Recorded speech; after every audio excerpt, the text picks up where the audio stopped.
এটি একটি নর্মালি 7তলা ভবন, 7তলার আংশিক এখানে 10তলা পর্যন্ত ছাদ বর্ধিত করা হয়েছে। এই ছাদের কোনো আউট পার্টিশন ছিল না, যে আংশিক অংশটি ছিল আউটের কোনো পার্টিশন ছিল না। এখানে টিনের বেড়া দিয়ে সেখানে ছোট ছোট কক্ষ করে গুদাম এখানে তৈরি করা হয়েছে। এখানে যে জায়নামাজ, টুপি, তাসবি, ধর্মীয় যে সকল আমাদের উপকরণ দরকার সেগুলো এখানে মজুত করা ছিল, বিভিন্ন স্টোরে মজুত করা ছিল। সেগুলো এখানে আগুন লেগেছিল 8তলায়, যেই বর্ধিত অংশটি, সেই বর্ধিত অংশের 8তলায় এখানে অগ্নিকাণ্ড সংঘটিত হয়েছে।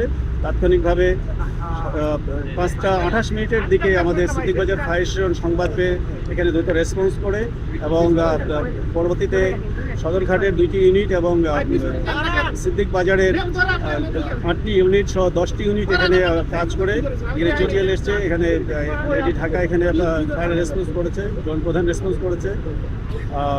এখানে তাৎক্ষণিকভাবে যে অগ্নিকাণ্ড সংঘটিত হয়েছে আগুনে আমাদের যে ফায়ার ফাইটাররা তাদের দ্রুত দক্ষতার মাধ্যমে আগুনটিকে নিয়ন্ত্রণ করতে সক্ষম হয়েছে। অলরেডি প্রায় 1 ঘন্টা 25 মিনিট আগুন নিয়ন্ত্রণের সময় লেগেছে।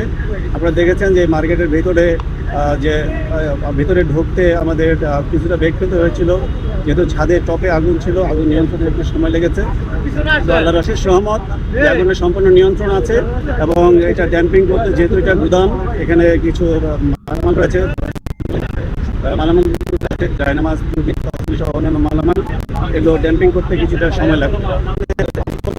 সেভাবে কোনো উপায় নেই, তবে এখানে হাইটেন ব্যবস্থা, এই প্রতিষ্ঠানে কোনো হাইটেন ব্যবস্থা ছিল না। আমরা এক্সটিংগুইশার হয়তো কিছু কিছু জায়গায় ছিল। এটা সূত্রপাতটা কি দিয়ে হয়েছিল জানা গেছে কি? সূত্রপাত আপাতত, যেহেতু আজকে শুক্রবার মার্কেট বন্ধ ছিল, এটা তদন্ত।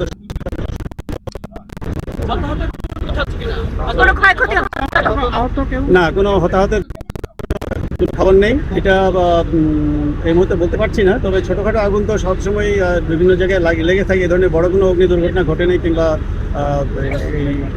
এই ধরনের কোনো মেসেজ নেই। আমরা চাই যে প্রতিটি ভবন, প্রতিটি মার্কেট যেন অগ্নি ঝুঁকিমুক্ত হয় এবং যারা ভবন মালিক রয়েছেন তারা যেন তাদের অগ্নি নিরাপত্তা, ফায়ার সেফটি যেন তারা বজায় রাখে, তাদের নিজস্ব ইনবিল্ট ফ্যাসিলিটিস যেন তারা ডেভেলপ করে। আপনাদের মাধ্যমে আমি এই অনুরোধটুকু প্রতিটি ভবন মালিক যারা এখানে উপস্থিত রয়েছেন তাদের সবাইকে আমি রিকোয়েস্ট করবো যে নিজ নিজ ভবনের জন্য অগ্নি নিরাপত্তা তারা জোরদার করুন।